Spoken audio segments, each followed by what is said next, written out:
Keller, and as I've already mentioned to you, so I already started my talk with you. Want me to start again? You're good. Okay.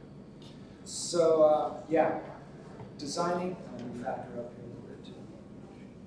So designing integrated living systems in an urban setting,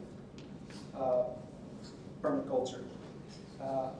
So, yes, a very big subject, and I got a half hour. And I'm only going to take 20 minutes of that because I want to make some time for you guys to have some questions. So what I'm going to cover here, as you see, is on-site nutrient cycles, soil building, water systems, sequestering carbon, and there's a, we'll get into that, and sharing whole foods, which is a big part of what we're doing. So let's see, and you all are invited to come. It's at 1142 Buttermilk Lane. Very easy to find. If you take the roundabout, head up Buttermilk, it's only one block or one street past the shopping center. And one thing also is, we've been working on this, especially on turning it into some sort of mini farm, eco-village installation, and multiple systems for 3 years almost to the day today. So what I want to say is that we started, well, that was not our intention. So there's a lot going on here. For me, even, it can be overwhelming at times, and it's all fairly detailed now. But what I really am conscious of not presenting a thing that is overwhelming. Start somewhere. We just started cleaning up the garden, putting in a couple of beds. And then 3 years ago, I was influenced by Karen Lipkin, who wrote the book Eco Villages. She came here to speak about 3.5 years ago. And I was sitting there on the porch looking out at the yard, and we might as well just do it. And she said, Arcata can be a really amazing eco-village. And so yes, start somewhere is a big message. Okay. Next. Okay, so this is my recipe. I don't have any really super hard and fast guidelines. These are just the ones that make sense to me. So a big guiding principle is what flows is good. And I'll get into that a little deeper in a moment. Removing stagnant features, which you'll see some of them that we're dealing with on this property. Barriers, blockages, there was a lot of standing water and just kind of dead zones, you know, where you kind of just throw stuff. It's not compost. A big part of what we do when I do a one-sentence explanation of mini farms, we really work to catch, store, and direct the energy that lands on site.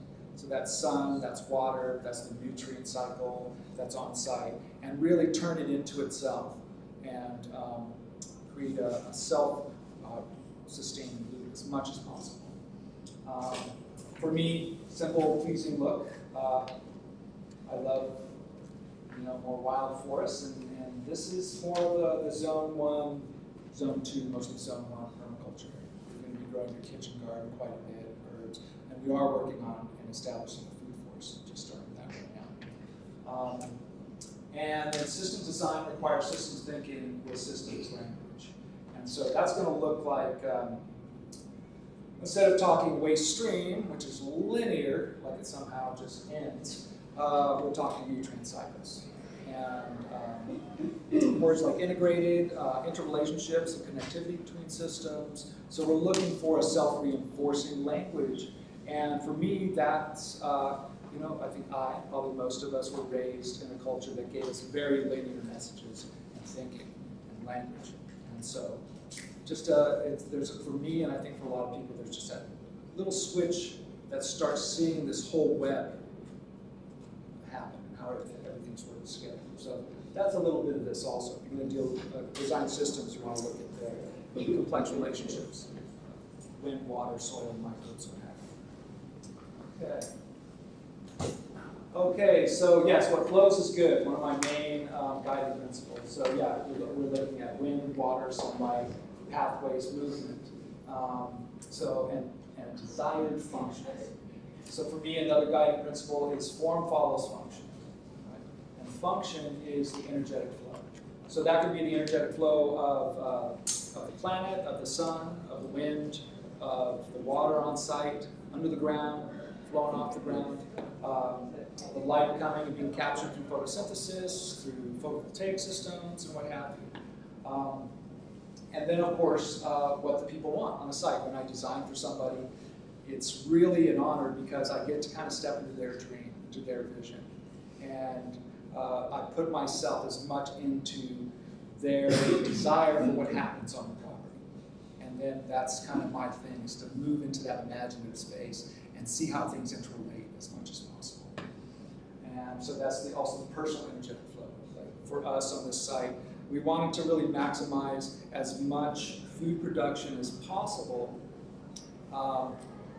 and especially meeting our specific needs and letting that flow over into the community.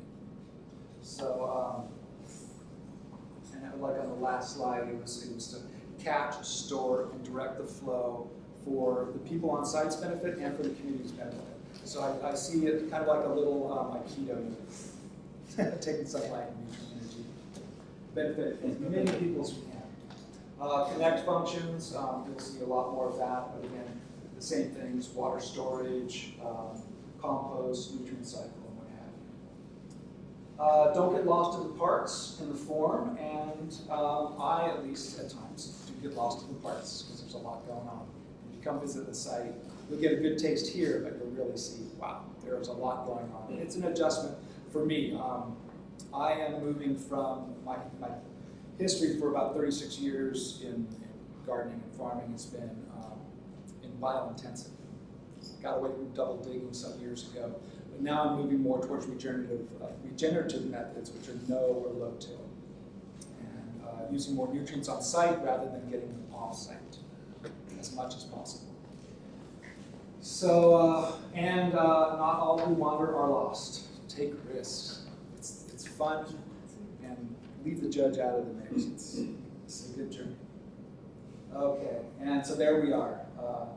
Way of Life Permaculture Mini Farm is the focus of the suburban urban site that we transformed. And there's a sketching of it. So this is looking pretty much in the same direction. So the top is north, south, west, and east. And so what we worked with first was the western yard. There's no pointer or anything. So. All right. Okay. Well, anyways, so I'm just going to come up here a little bit. This is the main house. This is the mother-in-law unit. That's the west yard right there. So that's where we started first. And this was not the grand design. This was just, well, you'll see. This was a morning glory nightmare and lots of junk.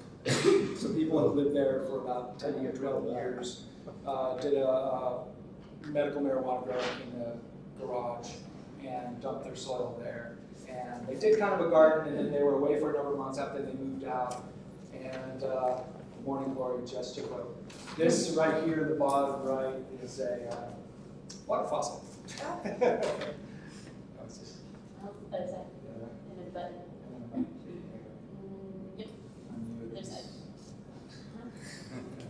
Oh, okay, sweet. Yay. So yeah, I mean, I don't know, explaining is kind of silly, but there's a little worm bin thing, really not used very well, a bunch of junk and compost, etc. It's kind of self-explanatory. Very guitar, blah, blah, blah. Yeah, and also a deteriorating bottom edge of buildings. So all of that has been changed and improved. That's what we came across. So there we are. This is just the west side, and 2014. So had a friend and a bunch of his friends who were renting the space at the time, Omar, and so they were really into it. So this is November 2014. And so since it was relatively fluffy soil, about 8 inches to a foot deep of basically old grow soil, organic, thank goodness, we screened it with really big screens, half-inch hardware cloth. And we ended up with this, about 1.5 to 2 yards of roots and vines. And if anybody knows morning glory, it's incredibly invasive and resilient. So we got rid of probably about 95% of it, and then the rest just didn't go big deal. And this is where we ended up with initially. The raised bed there and pathways, and just started to take shape with a few the beds. So this is the west side. There they are, there's Omar and Jermaine, first time ever planting garlic. So that's, again, fall, November of 2014. So, and we probably planted about 200 or 300 cloves at this time. And that's my partner, Linda, she owns the property. And is my partner in creative, wonderful, regenerative endeavors. Okay. And I'm going back to this now, so here, so I saw Karen Lidfin also that fall, 2014. You know, she said that magic phrase, okay, there could be an amazing eco-village, and I kind of went into that imaginative space. Okay, I happen to have a partner with this lawn, it's doing nothing except for local pets using it, virtual monocrop, and if she's game, I'm game. So March 25th, well, a little before that, I was sitting on the porch, and we decided the southern area, we would start going for it, and we also did a little bit more on the west. The rest of this, these lines and all that, just it wasn't happening. So, here we go. So there we are, March 25th, 2015, development 7, the south and west side. So that's what it looked like, your standard dog-eared cedar fence, your partially maintained lawn, and beautiful location, but just kind of, what it does. And that's my friend Mato. He's starting to take off the nest from the fence because we are going to reuse them. And that's another angle. Just starting to get a little bit of grass up there. And that's where we started calling Urban Homestead. We're playing with the language, and then Mini Farm, and then we're like, okay, that kind of makes sense. And that's, we just kind of eased our way into it, discovered it in the language and everything as we went along. And this is the next day. This is the 26th. I call this the Rainbow Crew. So Jermaine from Inglewood and a student up here, really sweet man, myself of course. Adam from Hawaii was living local for a while, and he jumped in on it, and Mato, a friend of mine from South Dakota and Chicago and Colorado. And what you're seeing here is the fence Mato took down, and we started ripping it and making these fence panels here. So as much reuse of on-site material as possible. Yeah, it's very, very, very fun stuff to break ground and remove the lawn. Now, also I'll say this is the hard way.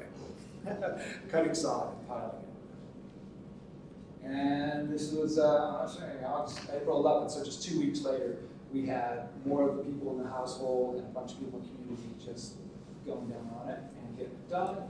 A few stakes, you can kind of see we start streamlining our beds out there. And that's about a year later. That's June of the following year. So we still haven't developed the corridor there. We've done more on the west side, but it really bloomed fantastically. And the activity was just fantastic. Birds, insects, community members. People were just drawn to the place. People stop and drive by and give comments or stop and just, we often very inspiring. We love to see it happen. It's almost like kind of a slow form of street theater or something like that. So, and then the Back of Us guys came through. I don't know if you guys heard about them, but there were these brilliant bunch of guys that were, and a few women, that were just here to do good work as a volunteer.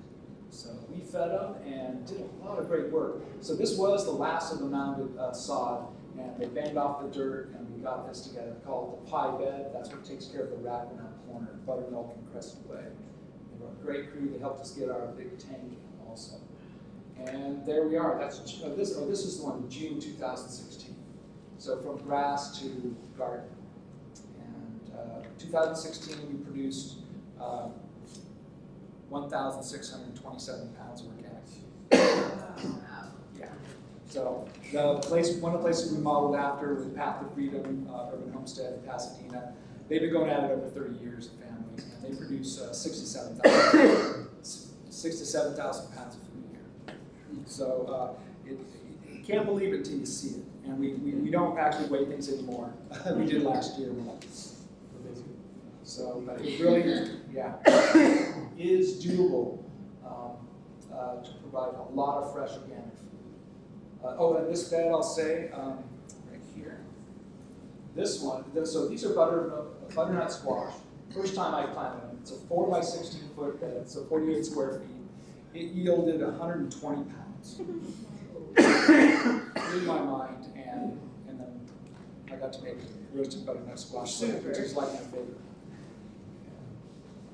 So now I'm going to move to the on-site nutrient cycle. So here's the kind of the part, a little bit of design parts of it, located worm and hot compost bins, also known as vermiculture and thermodynamic. But I like to stick with the simple words. So I'd like to site them in this area on the north side of the house in shaded areas, near the kitchen if possible. Nutrient cycle equals nutrient capture. The more cycle on site, the less you have to buy off site. And we're really working to not have to buy colloidal clay. It's used a lot. That's mined clay for organic phosphorus, and it's been depleted for many decades. And they're saying they'll reach the peak phosphorus mining of colloidal clay in around 2050. So we're looking at old school methods like using urine, because our urine has a lot of our phosphorus that we eat in foods, and nitrogen, and some micronutrients too. So we're looking at that, and any good old hippie knows that you pee on your compost pile if you can. So why truck it to Medford? Food waste in with the trash. CO2 sucks. We're smarter than that. And nutrient savings account, compost. And there's my little sketch of how it works on this property. So I like to start with the kitchen. So the kitchen, that's where we're cooking it up and canning it, whatnot. And so some of it goes into the humans, some goes down to the kitchen, to the chickens, and all of this area here. So you see here it goes humans, urine, manure or composting toilet, and so this orchard and above ground crops, all of this cycles back into the system ideally. Or you go linear and you call it waste rather than nutrient, and it gets reduced in value, and you use a lot of good potable water. Or why? So this is what we're working on. And so these are our various compost systems there. And just look at it for a moment. It's fairly self-explanatory. A lot of back and forth. Finished compost from these systems back into the garden or food forest. Chop and drop, and green waste that is not eaten goes back down to the bins, usually the hot compost pile, or the chickens. Not so much the worms. The worms tend to prefer straight from the kitchen, more broken down, partially cooked, and what have you. And they shoot us some eggs back up, and around that goes. So now, really, I'm going to get a bit more now into regenerative growing, regenerative methods. And so that's going to look more with cover crops, bringing nitrogen on site out of the atmosphere through clovers and legumes, biochar, compost tea. We still are bringing some off-site nitrogen, phosphorus, potassium, and then K&F is green natural farming. That's what Preston's going to talk about, and that's having a really great effect on the product. And I throw this in here. The higher CO2 levels in the atmosphere now are causing higher carbohydrates. Plants to produce more carbohydrates and sugars, and it's reducing the nutrition in produce 6 to 8%. So I just read about this not too long ago, and it's I don't know where that's going to go, but we're working hard on sequestering carbon because that's to everybody's benefit. And I'll leave some time for questions. So we're going to keep skimming along here.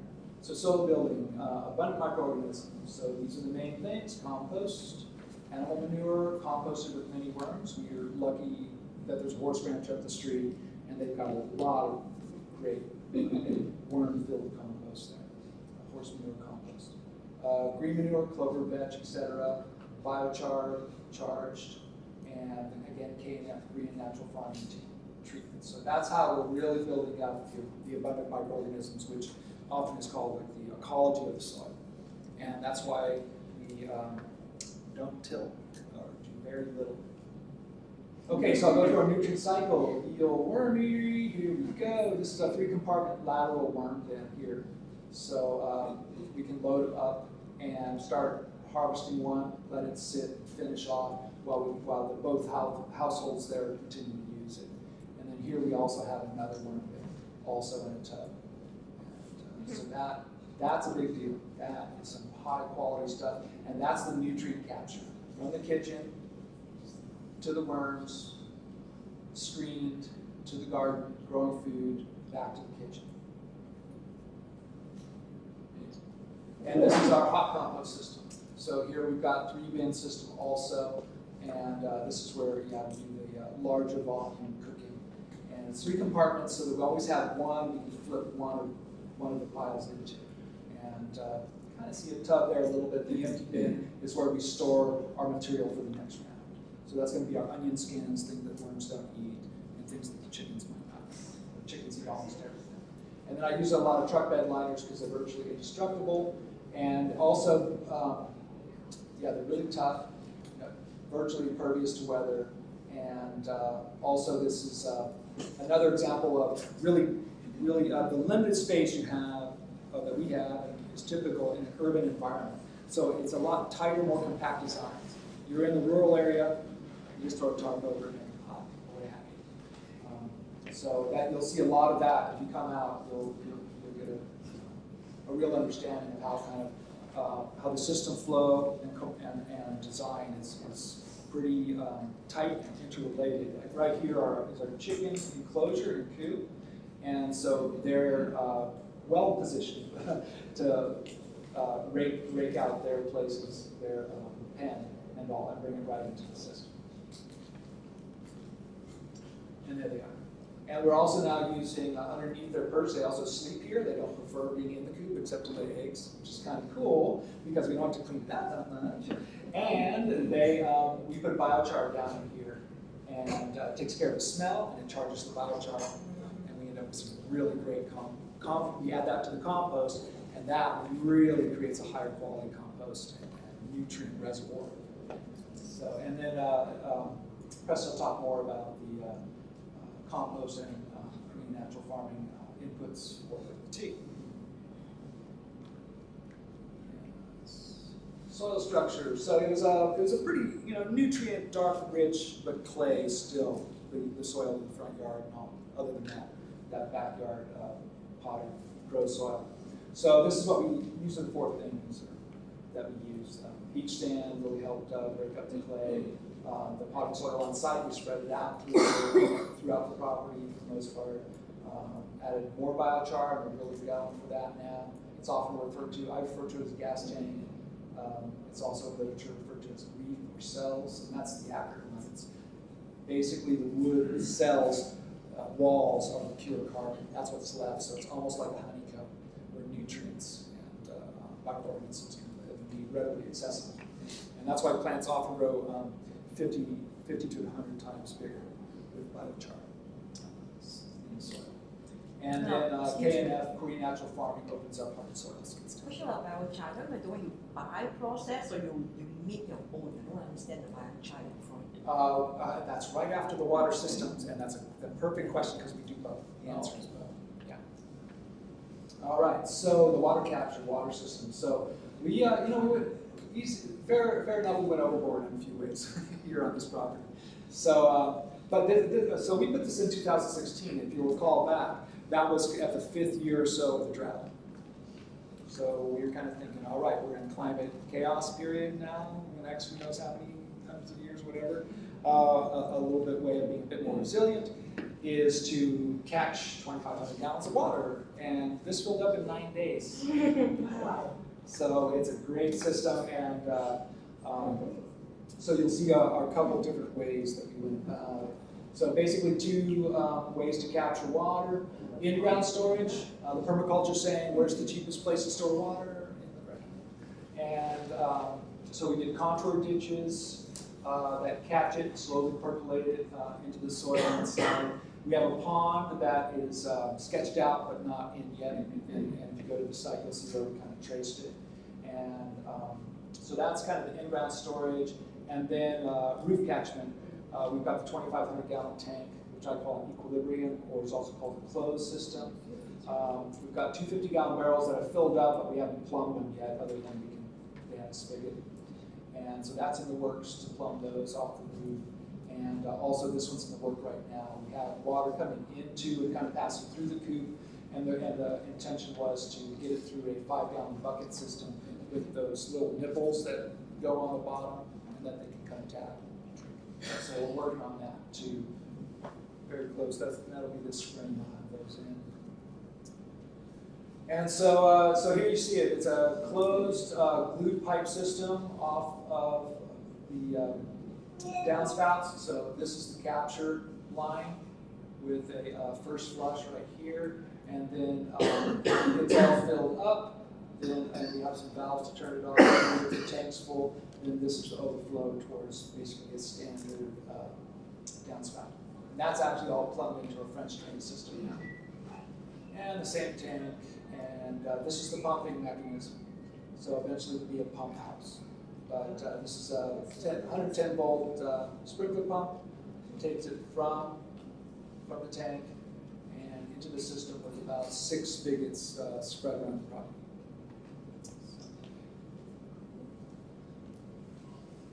Okay, so diversion was another thing we had to do with water, which we were lucky to have too much water where we're at.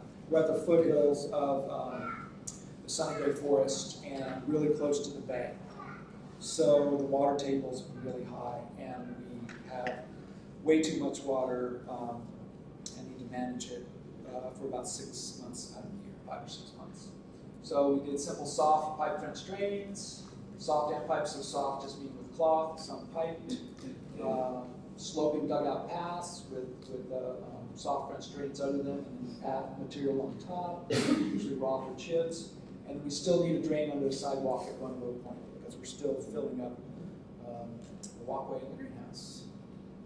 So there it is. That's what a soft French drain is. Just rock, number 3 rock and fabric, folded over, we call it a burrito, and then about 3 or 4 inches of a path material on top. And same thing on the east side of the house. We'll see a little bit of algae and mold and a little rotting along here. It's all repaired, but there's lots of standing water here when I got there. Now this moves downhill into the front yard in front of the mother-in-law. So under these red little arc sections here is a 16-inch deep path where it diverts downhill, then it goes here and fills up. This is on contour. And once that gets really high, there's about 6 inches down in this pathway, then it spills through this, really through the rock, and then out to the curb. So I'm trying to get both worlds of diversion of too much water, and then when it slows down in the spring, it'll just kind of sink into this lower contour ditch there. Again, overwhelming at times. I'm getting overwhelmed right now. Sequestering carbon for us is a really big deal. So regenerative gardening farming methods, which are low and no-till, using broad forks, which I've got a couple over there, rather than double dig. And we don't use any machines on the property. Using cover crops to maintain more carbon and nitrogen in the soil. Compost also sinks it down in, and the big one is biochar. So we get to that now. So biochar has numerous functions. This isn't necessarily all, but I think these are the main ones. Sequesters carbon in the soil, good for future generations. Increases plant growth, good for current generations. Promotes microbial life in the soil, good for plant generations. I love it, and good for the whole ecology of the soil. Prevents nutrient loss. It's captured in the biochar cell walls. Has disease suppressive effects. I think it just creates a lot of a healthier microbial life, and thus kind of an immune system in the soil. Reduces hazardous volatile gas emissions. When it's created, it burns more fully, so less carbon dioxide put into the air, and it creates value for trash. Closed system, or near closed system. So now we have made some of our own. This is a cool little thing called biochar. You put it in a wood stove, and the yellow gas is highly heated wood in there, off-gassing and catching flame. So this is all squeezing out of those little holes in vents. And then all the orange is the flame from the wood stove that's around it. So pretty cool, pretty fun to see. And here's a couple of things. This one's really only the biochar. It's a camping stove type called the Champion. Really works great. And these are basically rocket stoves. Simple. Have you ever made it by burying it? Ever made what? By burying it? I haven't. Yeah, I haven't done the third one. Do you know about that's the efficiency? I'm just curious because that's what they do down in Chile. I don't. I'm sure it's really an art. And I think the terra preta they're thinking in Brazil, hundreds of years ago now, they're thinking that was made even in kilns. Yeah.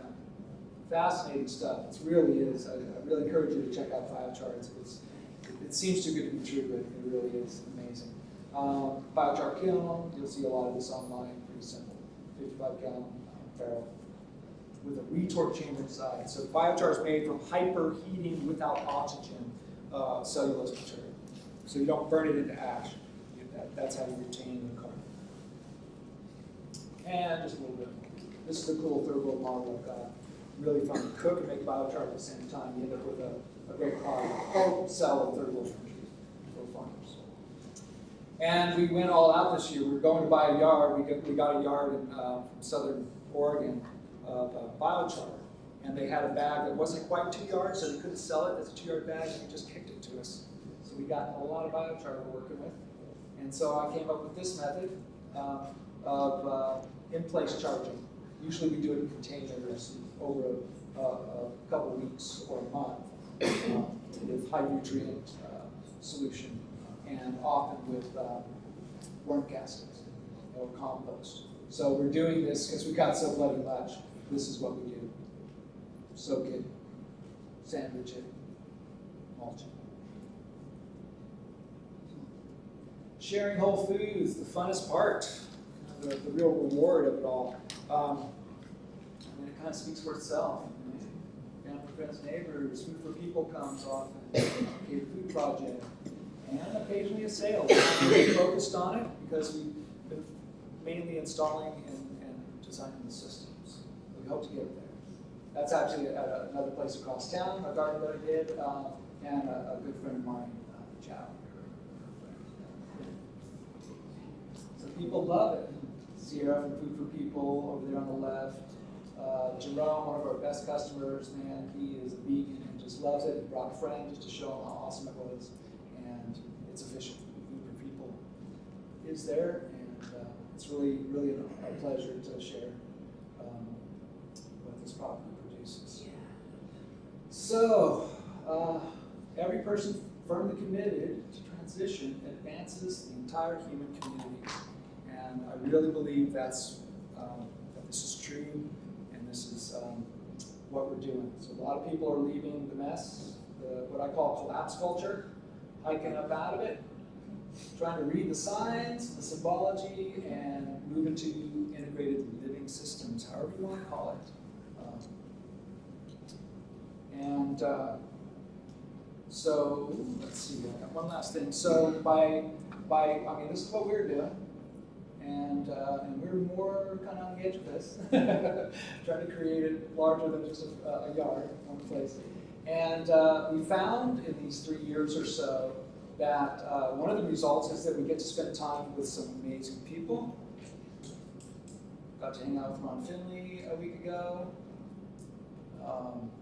Permaculture Hannah from Permaculture Magazine, and just some really beautiful local folks and family. And I like it better than hanging out on the grass, personally. Get to grow healthy food. This is in Sunnybrae. All organic. And you get to see a garden gnome sometimes in your Rubin patch. So that's my grandson, my oldest daughter, and my grandson. And there you go. Wow.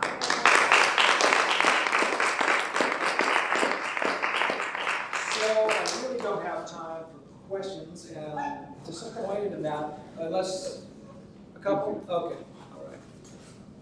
So we can do a couple, and then a deeper dive, please come if you have a chance this afternoon. and tour the farm, or come another time when the Permaculture Guild has a tour there. And there's a sign-in sheet, and I can give you some of my contact information also if you want that after. So for your biochar, you bought in Oregon. You say what? Back in Oregon, Yeah. you bought in Oregon. Yeah, now we bought it in Oregon because we were doing a trip. There's also Where about Oregon? near Medford. So Oregon Biochar Solutions, we can look them up. Biochar Solution. Yeah, and then there's Northern Biochar. It's Northern and North Coast. So I can get that to you. They're down in Piercy. They're a couple hours away. Is So it they're the the close. same as the one in Oregon then? It's yeah. I've looked at the stats and it's very similar. So in Oregon, you say you buy in bulk, you say big yard. You can do it in Piercy also. They've got Oh, yards, yeah. 2-yard bags. Yeah. So I can this time would mix it into the little bed. Yeah, you want to Yeah. mix it with, ideally you mix it with nutrients, ideally like in a compost pile over winter, but you can also do it. What nutrient are you referring to? So we're looking at, often there's dense nutrient solutions from the beneficial solution, there's, what's it called? I think it's called Seascape. Anyways, it's a deep nutrient solution, or just earthworm castings or compost. Oh, okay. And if you do about a 50-50 and mix it in, let it sit in the dark for a couple weeks at least. The longer the better, then it starts to fill the capitals. Oh, you just before that put it into the planting bed immediately. You have to mix it for a while. Yeah, it takes a little time. If you put it straight on the soil, it'll suck nutrients out of the soil, and the plants won't grow so well for the first year. And then as it sits long enough, it'll start to fill the gas tank rather than draw it out at the point of the soil, and then it'll stabilize. Oh. Then it'll work just the same. Just you'd have a problem.